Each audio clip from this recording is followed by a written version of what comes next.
Queridos amigos, hoy nos satisface recibir a Franco Renaud, un contador público venezolano, agente matriculado ante el IRS, autor y creador del popular contenido educativo Taxes para Todos, con más de 15 años de experiencia en contabilidad y tributación, y con una misión clara de empoderar a la comunidad hispana frente al sistema fiscal de los Estados Unidos. Franco ha ayudado a miles de personas a enfrentar temas tributarios con claridad, criterio y acción. Su libro, Cinco Pasos para Pagar Impuestos en los Estados Unidos, se ha convertido en una referencia para quienes quieren pagar lo justo y evitar errores costosos. Hoy vamos a conversar sobre sus experiencias, sus consejos prácticos y cómo tú también puedes tomar control de tus impuestos sin miedo. Bienvenido, Franco. Gracias, señor Enrique. Gracias por la invitación a este programa y de verdad que compartir con muchas personas la experiencia o cómo ha pasado el transcurrir el tiempo en esto que tanto me gusta, que es la preparación de los impuestos. Mira, no sabes cuántas personas me han pedido que traiga a reinventarte cuando la vida te cambia. A un buen contador que sea confiable, un contador que pueda ayudarlos a cumplir las leyes norteamericanas, pero que al mismo tiempo los instruya de cómo llenar los impuestos de tal manera de pagar lo menos posible. Porque en tiempos de inflación, en tiempos donde el alto costo de la vida está apretando a la familia, es demasiado importante tener un buen contador a la mano. Cuéntame sobre tu vida. Bueno, yo soy contador público venezolano. Yo nací en Maturín, estado Monagas, en Venezuela. Soy egresado de la Universidad de Oriente, del núcleo de Monagas. Allí me gradué en la carrera de licenciado de Contaduría Pública. Luego me fui a la ciudad de Caracas y hice una maestría en impuestos en la Universidad Metropolitana. Estuve también trabajando en KPMG en Venezuela un par de años. Y bueno, luego me regresé a Maturín nuevamente a mi tierra y abrí mi oficina de impuestos y de contabilidad en el año 2008, 2009. Y Okay. la estuve hasta el año 2017, octubre de 2017, que fue que tomé la decisión de salir y venir a los Estados Unidos. ¿Y por qué te viniste? Bueno, la situación en el año 2016 en Venezuela era bien compleja. El tema, yo tenía en ese momento 2 niñas y el tema era bien complejo por el alto costo de la vida y aunque me iba bastante bien, habían unas cosas que no vislumbraba como algo muy claro para el futuro de mi familia y mis niñas. Y no sé si vale la pena la anécdota, pero yo me vine engañado. Ajá. Sí, tengo un amigo, ojalá que pueda ver este programa, y siempre lo digo. Él me dijo, vente que te tengo un trabajo en Estados Unidos, te tengo en la oficina, te tengo todo. Ajá. Y yo tomé la decisión con mi esposa seria, una decisión seria de dejarlo todo y venirme. Y cuando llegué acá y lo fui a buscar, él me dijo, no, yo te dije eso, pero era mentira. Yo te lo dije era para que te vinieras, porque como tienes tanto tiempo pensando en venirte y no habías tomado la decisión, hice eso para que te vinieras. Oye, con amigos así.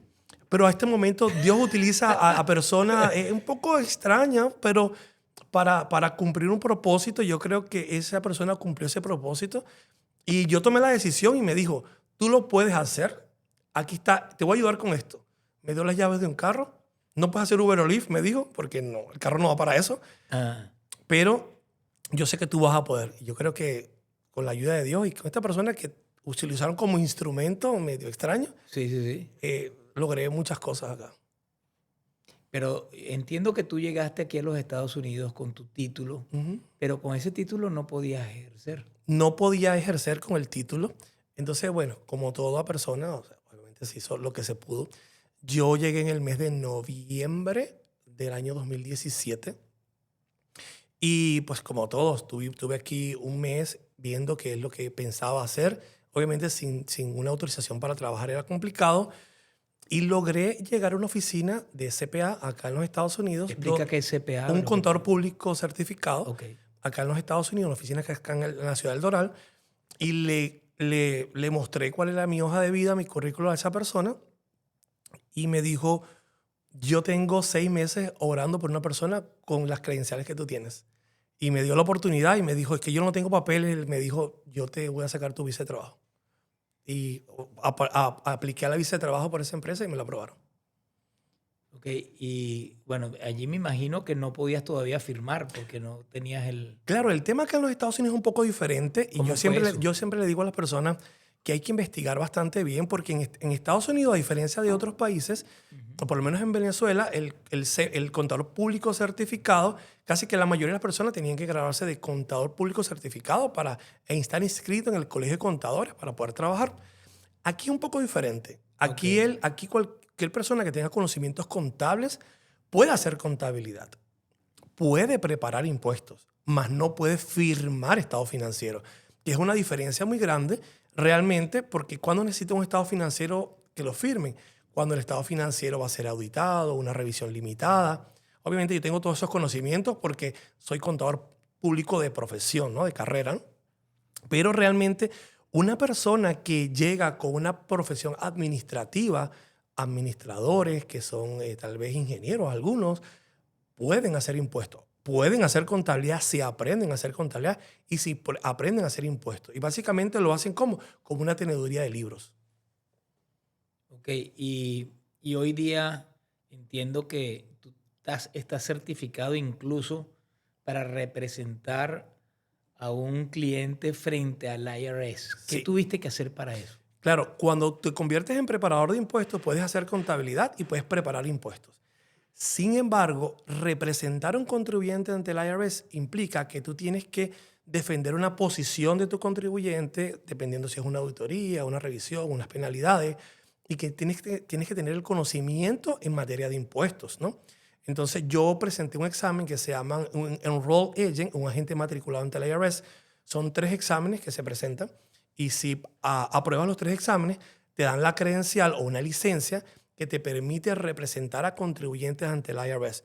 Salvando la distancia y con el respeto que merecen los CPA y los abogados, yo puedo hacer lo mismo que hace con mi licencia de Enrolled Agent, de agente matriculado, lo mismo que hace un CPA, un contador público certificado en Estados Unidos, o un abogado de taxes dentro del IRS.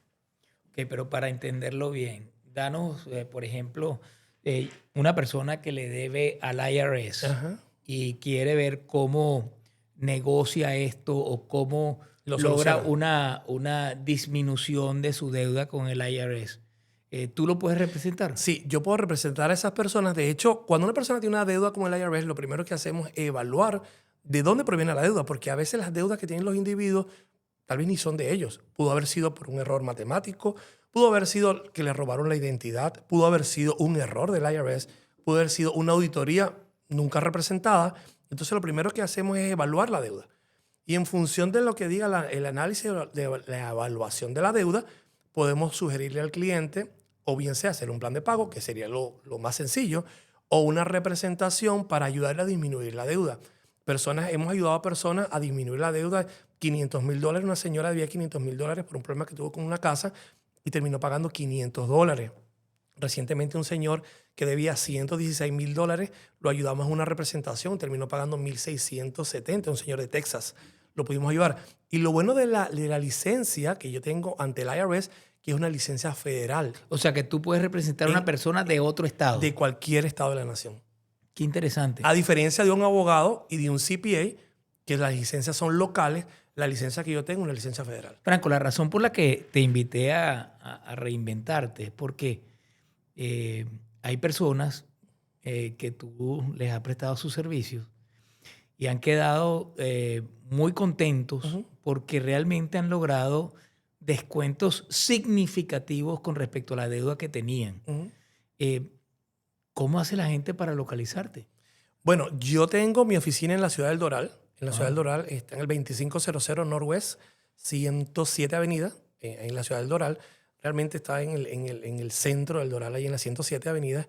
Y bueno, tengo las diferentes redes sociales en Instagram, en YouTube. Tengo un canal de YouTube que tiene más de 400 videos actualmente. Tengo un podcast que se llama Taxes para Todos, que lo mencionaste iniciando. Y bueno, en Instagram, en YouTube también nos pueden conseguir por allí, @FrancoRenault. Estoy ahí a disposición de las personas que necesiten ayuda. Yo me he identificado como que le preguntas, ¿qué tú haces? Yo ayudo a yo ayudo a personas que tienen problemas con el IRS. Claro, ¿y cuál es tu especialidad? ¿Personas, corporaciones, compañías LLC? ¿Ya? ¿Qué tipo de problema es el que tú más atacas o el que estás más preparado para ello? Ok, cuando presentas el examen de un agente matriculado, te preparan en varias áreas. En el área de representaciones, en el área de taxes individuales y taxes corporativos. O sea, yo estoy en la capacidad de representar a contribuyentes corporativos, a individuos ante el IRS. O sea, no importa el tipo de penalidad que tenga o el tipo de deuda que tenga, lo que se analiza es la base de dónde proviene la deuda y vemos a través de un análisis que se hace si esta persona califica o no para una disminución de deuda. En muchísimos casos aplica una disminución de deuda y las personas a veces están haciendo pagos innecesarios.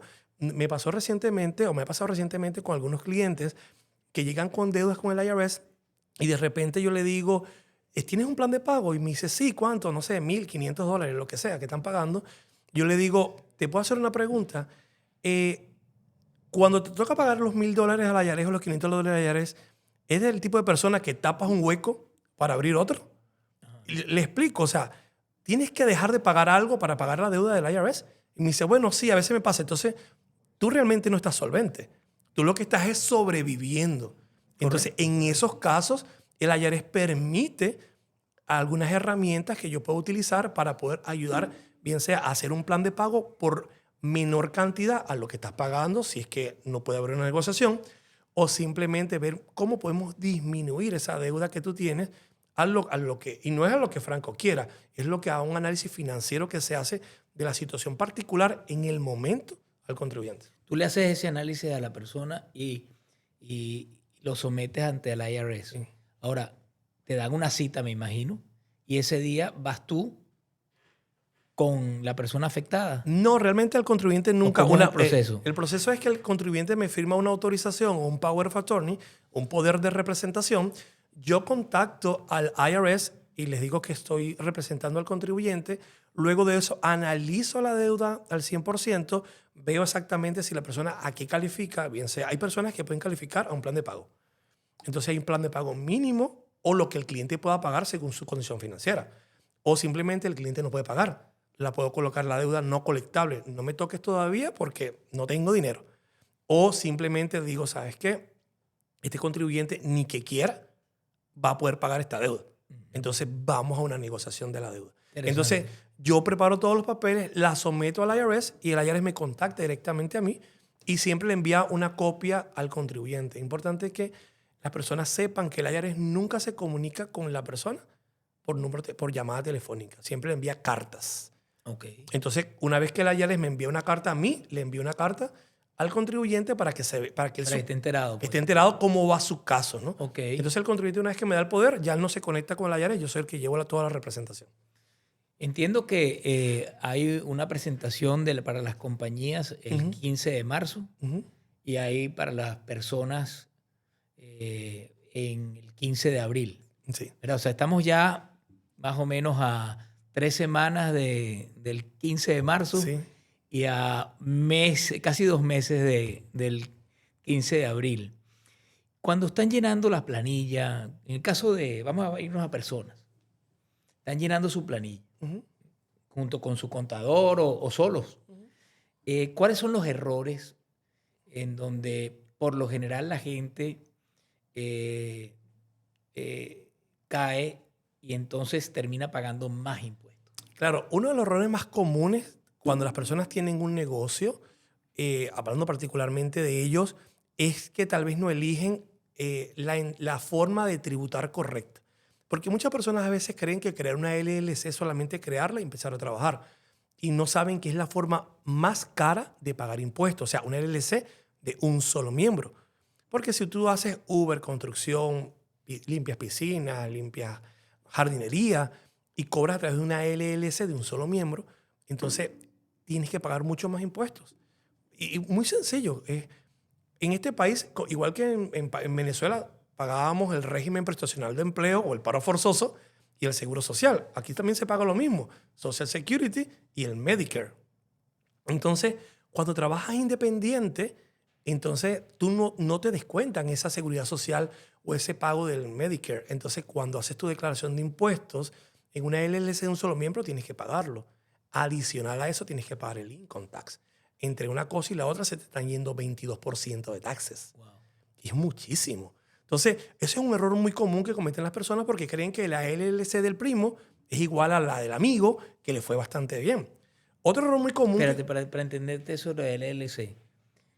La LLC no debe ser de una persona, por lo que estoy entendiendo, sino debes tener por lo menos un socio adicional. No, no necesariamente. Es cómo va a tributar. Porque una LLC de una persona pudiese tributar en la misma forma 1040 del individuo, de los taxes individuales, como también pudieses tributar como una S-Corp o tributar como una corporación, y si le agregas una persona más, como un partnership.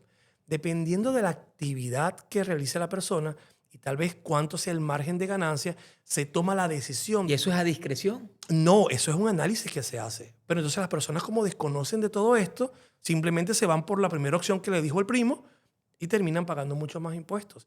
Y sin saber esto último, el schedule o el anexo más auditado del IRS es donde va la LLC de un solo miembro. Porque ahí va Uber, Lyft, construcción, comisionista, realtor, todos van ahí. Vuélveme a explicar. No lo agarro. Ajá. Cuando tú dices una LLC de un solo miembro, ¿es un solo socio? Un o qué solo es? socio, un Ok. solo socio. ¿Y si son dos?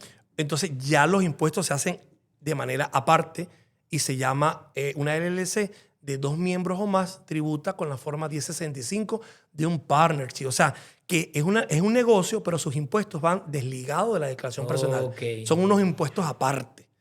Entonces, cuando es de un solo socio, va en la misma declaración personal. O sea, que lo primero que deben la gente que nos está escuchando es que LLC es bueno, es necesario tenerla con otra persona. Con otra persona o, dependiendo de la cantidad de ingresos que tenga, ver si esa forma de pagar impuestos es la más correcta. Por ejemplo, porque si tú tienes una LLC de una persona y te ganaste $15,000 en el año, 20,000, y terminas después de gasto, quedaste con una ganancia neta de 4,000, es la que te corresponde, no está mal, porque $4,000 no es mucho el impuesto que vas a pagar. Pero cuando ya esos 4,000 se transforman en una ganancia después de gasto en 50, ya estamos hablando que vas a pagar aproximadamente el 22% de impuestos. Seguro Social, Medicare y taxes. Entonces, es mucho impuesto.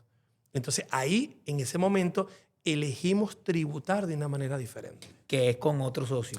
Bien sea con otro socio o él mismo haciendo elegir que esa empresa tribute como una S-Corp y una corporación. ¿Y a cuánto puede bajar? De ese 20%, ¿a cuánto lo puede bajar? Estamos hablando que solamente pagaría lo que es la parte de taxes y no del Seguro Social y Medicare. ¿Qué porcentaje es eso? Estamos hablando de un 15.33%. O sea, bajas como un 5, 6, 7%. No, baja un 15.33%. Ah, ok. Entonces, por cada 100,000, si tienes que pagar 25, terminas pagando $7,000, $8,000. Imagínate tú ese Entonces, tamaño. todo depende de un análisis. Entonces, ¿qué pasa? ¿Cuál es uno de los errores más comunes? Eso por encima, para decirte, uno de los errores más comunes, si tengo una entidad, una LLC o un negocio, no elijo tributar de la manera que mejor me convenga para el negocio. Otro error muy común de las personas es que tal vez no declaran todos los ingresos que reciben. Trabajaron en 5 lugares y tal vez le dieron 1099 en algunos lugares. No, pero es que aquel no me la entregó la 1099 porque me mudé, no, es un desordenado, no le dio la gana o lo que sea. Y entonces, no lo voy a incluir. Al no incluirlo, el IRS ya sabe que usted obtuvo ese ingreso porque esa persona lo reportó. Entonces, es un error muy común que 2 años después te llega una carta, me debes de impuestos. Y tú dices, wow, ya no me acordaba ni quién es esa persona. Sí, entonces también es un error muy común. Otro error muy común también es cuando las personas tienen el seguro médico del mercado, que llaman Obamacare. Entonces, no estiman correctamente los ingresos. Le dicen al seguro médico, no, voy a ganar $25,000 porque tal vez van a pagar una póliza de seguro un poco más baja, pero terminan al final del ejercicio haciendo un repago de una diferencia que le van a cobrar en la misma planilla de impuestos. Entonces, Siempre yo creo que la planificación es lo más importante de todo. Una buena asesoría, una buena planificación. Y si usted tiene su contador, llámelo, pregúntele, porque para eso usted le paga. Ahora, una persona que quiere, digamos, vive alquilada hoy y quiere planificar comprarse su vivienda en un año. ¿Hay algo que debe pensar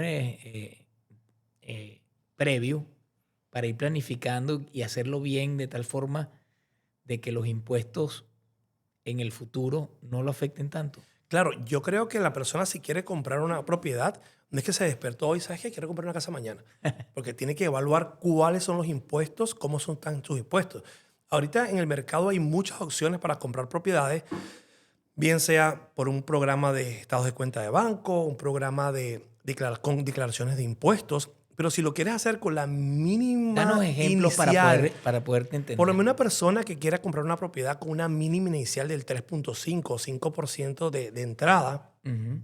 tiene que tener una declaración de impuestos, una propiedad que cueste 370,000 por allí, 380 o 400, tiene que tener un ingreso mínimo de $125,000.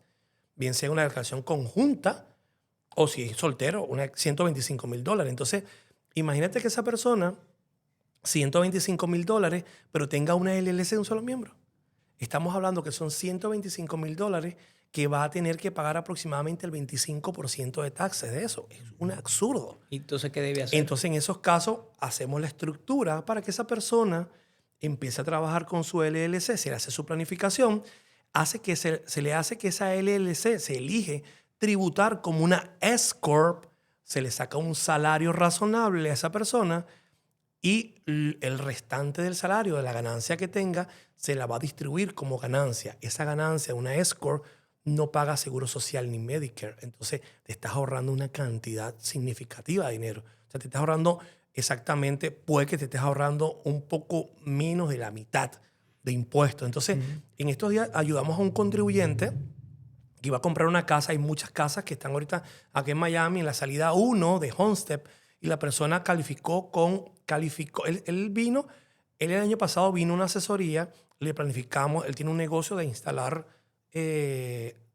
tanques de agua en las casas.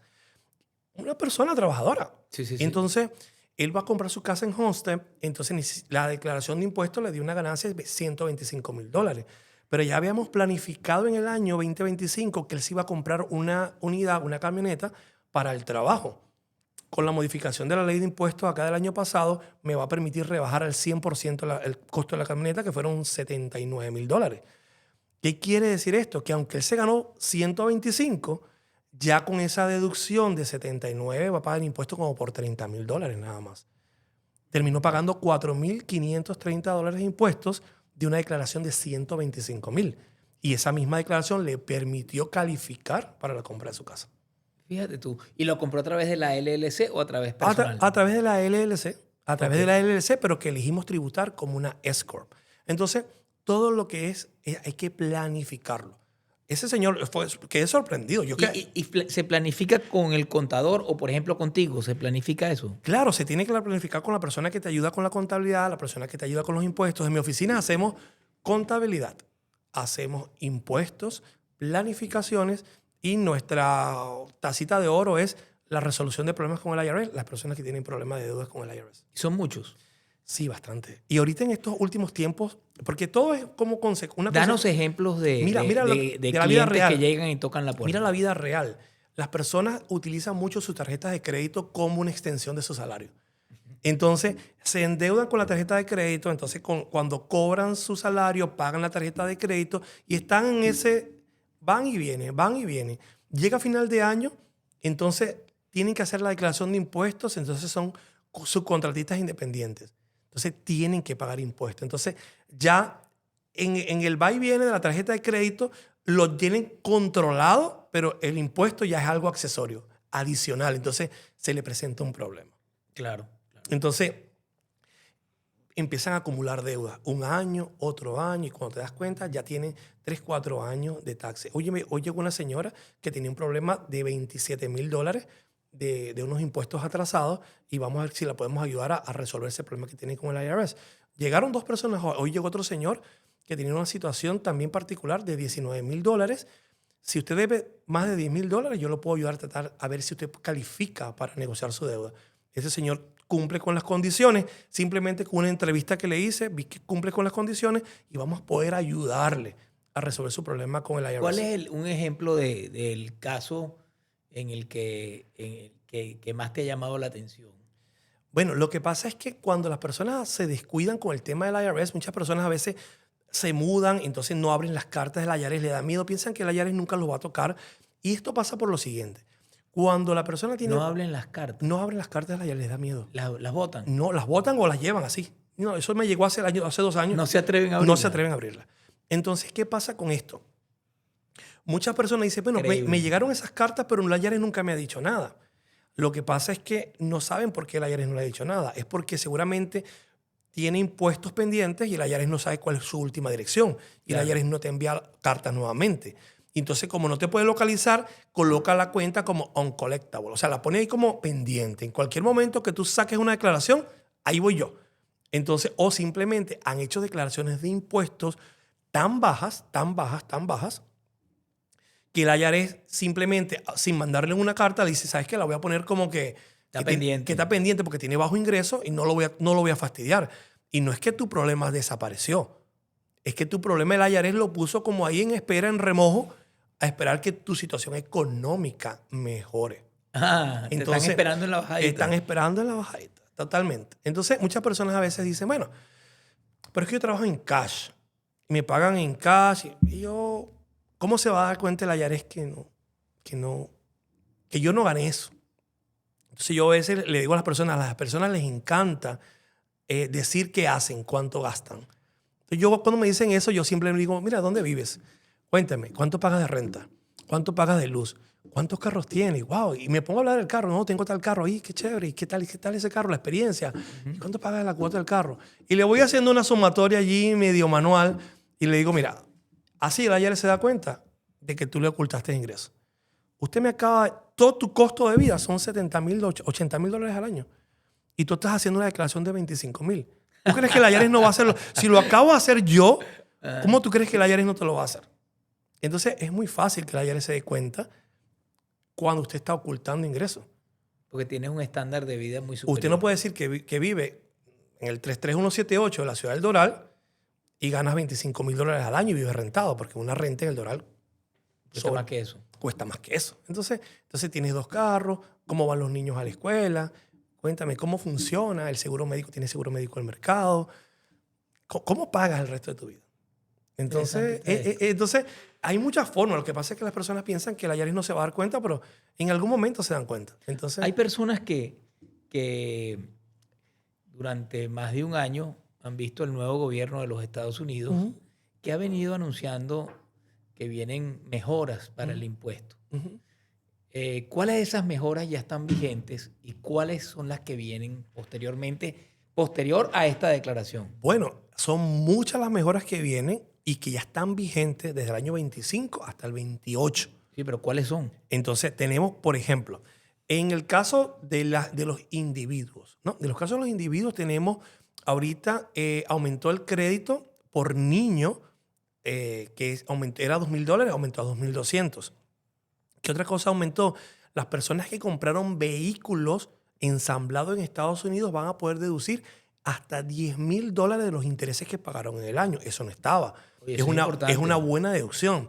Las personas que trabajan, que son servers, que trabajan por propinas, yo tengo muchos baristas, los baristas que preparan el buen café, entonces cobran muchos por propinas y tienen overtime. Entonces hay una disminución de $12,500 de overtime que puedes aprovechar, y en propina hasta $25,000. Tengo un cliente que recientemente, un barista, le hicimos los impuestos, se ganó $50,000 en el año, pero tiene 23... ¿En propinas? No, $50,000 fue el salario. Okay. Total, incluyendo las propinas, porque las propinas son tributables. Okay. Pero de esos 50,000, 23 son de propina. Imagínate. ¿Qué quiere decir? Que si ya se rebajó 23 de las propinas y luego la deducción estándar son 15,750, estamos hablando que son casi $40,000. Él va a pagar impuestos por $10,000 nada más. ¿Es un beneficio? Claro que es un beneficio. Sin incluir las horas extra, ¿no? Entonces, eso por la parte de los individuos. Las personas mayores de 65 años tienen, aparte de estas deducciones que te estoy comentando, tienen una deducción adicional de $6,000. O sea, ¿qué quiere decir? Que si usted tiene una deducción estándar de 15,750 más la propina, si trabajó, si es un adulto mayor, súmele ahora 6,000 adicional. O sea, que van a disminuir su ingreso y va a pagar menos impuestos. Y la mayor cantidad de beneficios se establecieron para los negocios.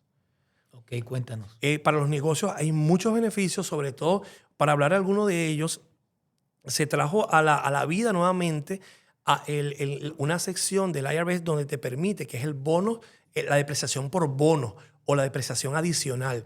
¿Qué quiere decir? Que si usted en el año 2025 o hasta el año 2028, usted compra equipos para su negocio, vehículos, maquinarias, ciertas condiciones aplican, usted va a poder rebajar o deducir el 100% del valor de esos activos. ¿Qué quiere decir? Que si el señor Enrique tiene una corporación y la corporación tiene una ganancia de $100,000 y el señor Enrique necesitaba un camión, una unidad o un tráiler o algo para su negocio y le costó $100,000, entonces 100 menos 100 del tráiler, 0. Wow, esto está buenísimo. No pagas impuestos. Ajá. A nivel corporativo. Sí. Entonces, esto beneficia a muchas personas. Inclusive, si usted tiene $1 millón de ganancias y necesita trasladarse en un avión porque tiene que ir a varios estados y usted necesita un avión privado y consiguió un avión en $1 millón, se ganó $1 millón menos $1 millón que le costó el avión, contra el que usted justifique que lo va a utilizar más el 50% en el uso del negocio. Entonces, si es un avión, obviamente seguramente va a ser 100% business use, o sea, del negocio, usted va a poder deducirlo completo. O sea, que en lugar de darle ese millón lo IRS, invierte dentro del mismo país. agarra un avión. No, lo compré porque lo necesito para el negocio. O sea, no es que usted va a salir a comprar un yate porque voy a ir a pasear, pero tiene que ser para el negocio. Okay. Entonces, ¿qué quiere decir esto? Que está incentivando a que las personas sigan invirtiendo dentro de los Estados Unidos, comprando, dándole movimiento a la economía americana. Y vas a tener ahorros significativos en materia de impuestos. Y en materia de bienes raíces, en real estate, entiendo que es una materia que atiendes también. Sí, eso es espectacular allí porque muchas personas a veces, por lo menos ahorita hay un caso muy particular. Yo voy a comprar mi oficina, mi propia oficina la voy a comprar, quiero comprar este año, porque hay esa depreciación adicional del bono, la puedo hacer en un real estate. Hay que hacer... Explícalo. Sí, en términos generales. O sea, si usted compra una oficina que cuesta $500,000, okay, entonces hay un estudio que se llama estudio de segregación de costos. ¿Qué hace ese estudio? Eso lo hace un ingeniero, no lo hago yo. Se contrata una firma de ingeniería. Ellos separan de la oficina que yo compré qué de la oficina es estructural y lo que no es estructural. O sea, cables, paredes, tuberías, aire acondicionado, todas esas cosas. Y lo que es estructural de la oficina. Y entonces, al hacer ese estudio, me dicen el 50% o el 60% del costo de esa propiedad no es estructural. Y el otro 40% es estructural. O sea, yo este 60%, por un ejemplo, puedo acelerar la depreciación el mismo año. Y el otro 40% lo voy a depreciar a 20... O sea, que el primer año reduces 300,000 con la compra de tu oficina. Pues claro. Con lo cual prácticamente... No pagas impuestos. No vas a pagar esos primeros 300,000 que genere tu negocio. Ajá. No van a pagar impuestos. Se fueron. Haciendo nada más el estudio de segregación de costos y aplicándolo de manera correcta. Franco, pero si no es una oficina, una persona que compre una propiedad y la tenga como un Airbnb y la utilice no renta larga, sino Airbnb, si se establece que es como un hotel boutique, hay ciertas cositas que se pueden hacer, que sea como un hotel boutique, va a poder aplicar la misma segregación de costos. O sea, hay muchas cosas que se pueden hacer. Dame un ejemplo con un hotel boutique. Un hotel boutique, una persona que compró un triplex o un apartamento o un edificio pequeño de 4 unidades y simplemente la acondicionó para hacer Airbnb o como un hotel boutique. Okay. Simplemente no es una renta larga, o sea, no es un contrato de renta de 4 familias que viven durante todo un año, no. Airbnb. Entonces, de repente la persona les lleva el desayuno, les limpia las habitaciones y de repente le regala el paseo este que dan en Miami que cuesta $20. Entonces, ya no es igual a una renta corta. Una renta larga, perdón. Una renta, las personas que viven en su casa. Claro. Entonces, ya tiene una característica comercial. Entonces, ahí vas a poder hacer estudio de segregación de costos y aprovecharte de esa aceleración de la depreciación de la parte no estructural del activo. Es fenomenal. Es fantástico. Oye, qué maravilla. Muchas personas pueden, si se planifican bien, del año 25 al 28 pueden ahorrar una cantidad de impuestos. Y digo 28 porque muchas de estas regulaciones comenzaron para el periodo que finalizó ahorita, 2025, y tienen vigencia hasta el 2028. Muchos dicen que tienen que ver con el fin del mandato del presidente Trump, pero... Ahora, entiendo que mucha gente tiene una propiedad, la tiene en una LLC. Y otra propiedad la tienen en otra LLC. Y otra propiedad la tienen en otra LLC. Hay algo que he escuchado, que ahora las LLCs tú la puedes ir como dividiendo en compartimientos. Digamos, LLC, la empresa LLC tiene sección A, tiene tal propiedad. Sección B tiene otra propiedad. Y así, en lugar de tener muchas LLC. ¿Sabes algo de ello? Bueno, el tema acá es un tema de protección de activos, básicamente. La recomendación siempre, eso va a depender de la planificación patrimonial que se haga con el contribuyente, ¿sí? Muchas personas optan por una LLC de un solo miembro y tienen una LLC por propiedad y todas convergen después en un holding company. Correcto. Entonces, después del holding company se hacen las distribuciones. Y cuando la estructura es un poquito más robusta, el holding company no termina allí, sino que termina en un trust, en un fideicomiso. Entonces, son planificaciones un poquito más estructuradas que se hacen. Y todo es un tema de planificación patrimonial a largo plazo. Y en este caso también protección de activos. ¿Cuál es un error muy común, señor Enrique, que hacen las personas? Un papá tiene cierta edad y tiene una casa que compró hace 15 años. Le costó $150,000. El valor de mercado de la propiedad ahorita es $1 millón. De repente, él dice, ¿sabes qué? Por si acaso me pasa algo, voy a colocar a mi hijo en el título. Para que cuando si me pasa algo a mí, bueno, él tiene la casa a nombre de él. Un error, pero garrafal. ¿Por qué? Porque esa propiedad, cuando ese padre no esté, ese niño va a recibir esa propiedad al valor de la compra del papá, $150,000. Y hay una ganancia enorme. Y entonces, si la quiere vender, la ganancia es exponencial. Claro. En cambio, si ese papá se organiza de una manera correcta y dice, tengo mi propiedad, voy a hacer un fideicomiso, voy a colocar mi casa en un fideicomiso y cuando me pase algo a mí, mi hijo va a recibir la propiedad. Al momento que le pase algo a su papá, él va a recibir la propiedad al valor de mercado del momento. O sea, ¿Y tu oficina también se encarga de crear fideicomisos? Los fideicomisos nosotros se los referimos, tienen que hacerlo un abogado. De hecho, tuvimos un caso de una clienta que me llamó, mira, fui con la persona que me recomendaste, pero bueno, quiero buscar una segunda opción, pero esta segunda opción me está preguntando qué tipo de trust. Y yo le dije, corre. Porque si tú vas con él para que te ayude con el trust y él te va a preguntar a ti que estás buscándolo, qué tipo de trust necesitas, o sea, yo creo que no es la persona correcta. Entonces yo refiero siempre a unos abogados especialistas en la materia. Es que se encargan de hacer eso, porque no estamos hablando del carro que voy a cambiar, estoy hablando del futuro y que va a quedar para tus hijos, o sea, del patrimonio de la familia. Claro, claro. Entonces claro. yo creo que en eso no se tiene que escatimar. Y hacerlo de manera correcta. Y hacerlo de manera correcta.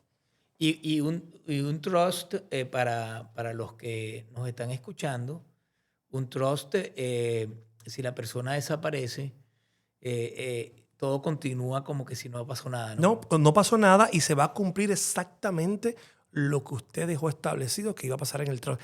Aún así, en planificaciones un poco más complejas, usted puede dejarle en un trust algún beneficio a sus nietos que no han nacido. ¿Así? Se puede hacer, claro. Qué bien. Sí, ¿Y puedes desheredar también? Sí. Lo que pasa es que todo lo que usted escribe en el trust, eso es lo que se va a cumplir. Ajá. Usted puede decir todo lo que usted quiera, usted lo escribe y simplemente se va a cumplir lo que usted dice ahí. Qué bien, qué bien. Mira, ¿y cuándo debe la gente contactarte si tiene que declarar el 15 de abril? Bueno, las personas que tienen impuestos atrasados es ya. Porque si tienes impuestos atrasados, es necesario que te pongas en cumplimiento ya. ¿Qué llamas impuestos atrasados? Tienes 2, 3 años, 5 años, 6 años. Hay personas que tienen hasta 5 o 6 años sin hacer impuestos. ¿Y por qué no los ha agarrado el IRS? Por lo que le comenté, el IRS no sabe cuál fue su última dirección. No tiene dónde enviar una carta, una comunicación. Y entonces existen. Aunque usted no lo crea, existen. Pero ¿qué pasa? Cuando necesitan hacer un trámite migratorio es que se acuerdan que tienen impuestos atrasados y vienen corriendo a hacer los impuestos. Y ahora van a tener los cálculos de los impuestos más las multas, el pago del impuesto más los intereses moratorios. O sea que, ¿cuándo es el mejor momento para actualizarte si tengo impuestos atrasados? Ahora. Entonces, las personas que necesitan hacer sus impuestos el año 2025, ahorita en el 2026, entonces tienen que saber que si usted tiene un negocio y el negocio tributa, las que escuchan por ahí, 1120S o un Small Business, que también lo llaman, o una S-Corp, entonces esa vence en marzo 15. En este caso, marzo 15 es domingo, o sea que se corre el día lunes 16. Y las que tributan, las LLC de 2 miembros o más, usted tiene un negocio y tiene un socio, una LLC, usted prepara la forma 1065, vence en marzo 15. ¿Sí? Si usted es un individuo, vence en abril 15. Y si es una corporación, esa que termina en Corp o en INC, Incorporate, entonces vence también en abril 15. Estos dos vencen en abril 15. Súper importante que las personas sepan esto. Si usted no está preparado, le falta documentación, no ha terminado la contabilidad, usted puede hacer una extensión. La extensión son 6 meses.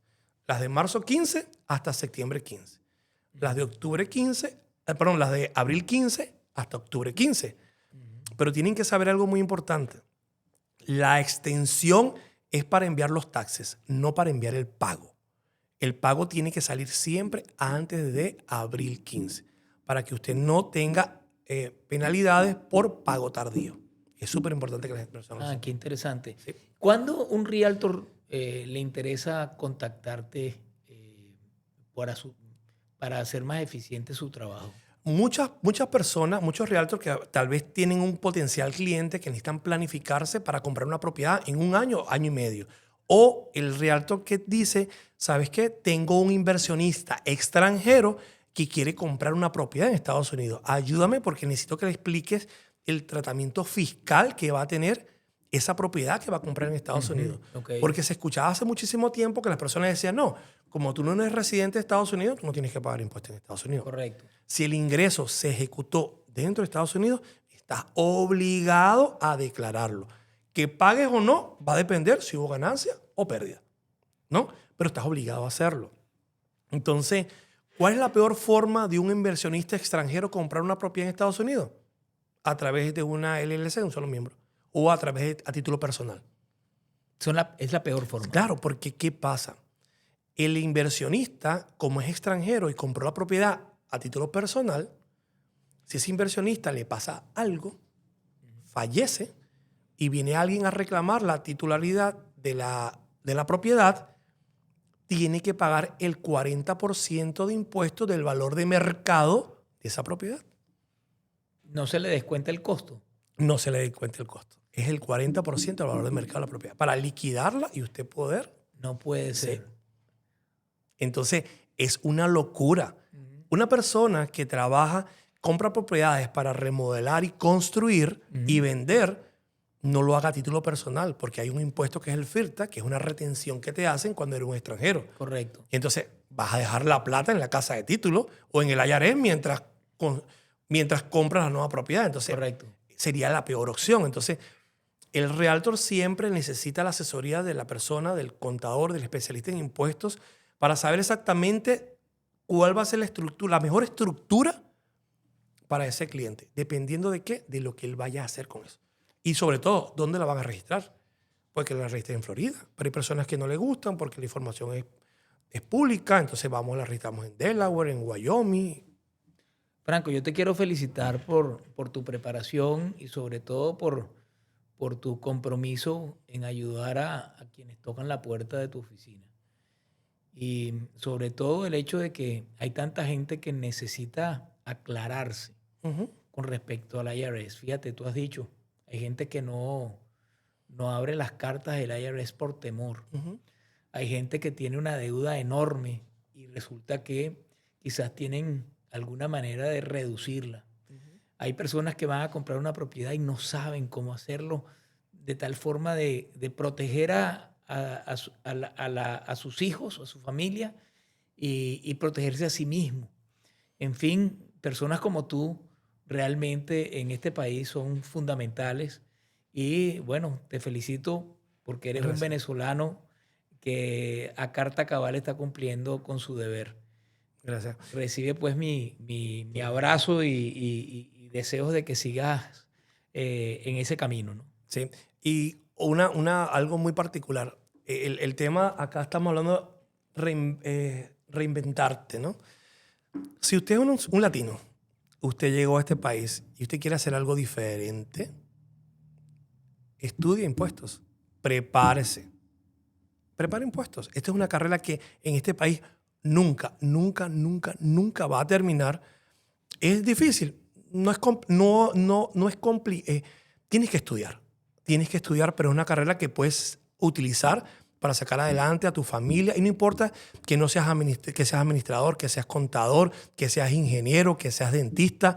Si te pones a estudiar impuestos de la manera correcta y te actualizas todos los años, vas a tener una profesión que nunca va a acabar y que siempre vas a poder tener un buen ingreso para ti, para tu familia, para los tuyos. Así que si usted quiere reinventarse, estudia impuestos.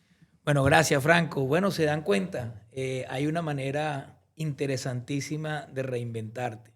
Si en este momento no has encontrado cómo reinventarte, Yo lo ayudo. qué hacer, bueno, llámate a Franco Renault o averigua cómo se hace para poder ser un contador público y ayudar en la preparación de taxes a aquellos que necesiten tus servicios. Bueno, una buena forma de reinventarse. Gracias, Franco, y Gracias gracias a a usted. ustedes. Espero que les haya sido muy útil este episodio.